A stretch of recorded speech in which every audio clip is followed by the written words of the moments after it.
At the age of 28, I found my birth family and I was adopted at 8 months.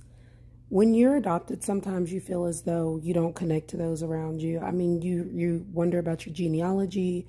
What does your birth family look like? If you have siblings, how many do you have? Do you look like any of them? Every person that you meet, you're wondering, is that them? Is that my family?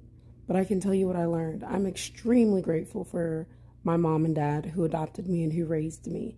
I'm extremely grateful for the fact that God seen fit for me to get an opportunity that a lot of people don't get.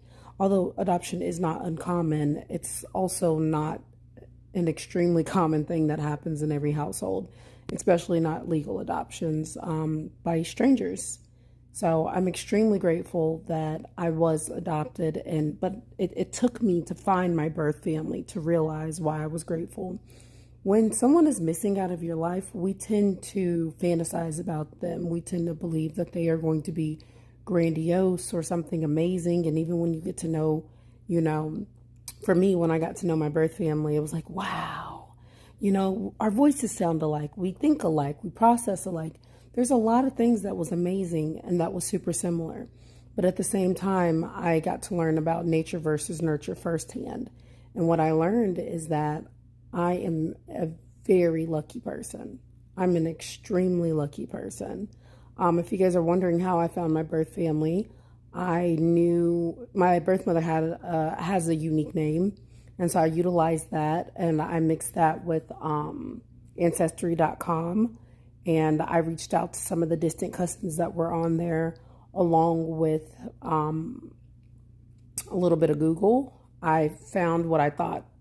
Well, I found my maternal grandfather, and then I went on his Facebook page, and I seen some pictures of him in the hospital, and I assumed that one of those people was his daughter. So I reached out to that woman. That woman contacted me a few months later. And then I also found an old college video of my birth mother on YouTube of her doing a project, and I heard her voice and it sounded oddly similar to mine. So I was able to put the pieces together. And a few months later, I got contacted back and we got in touch with each other and we met each other right away. And honestly, it was a glorious occasion. I am super lucky because I'm now connected to my birth family and my family that raised me. But when I tell you to not meet your heroes, to not glorify and or fantasize about people who you do not know, there's a reason for everything, and you got to trust the process.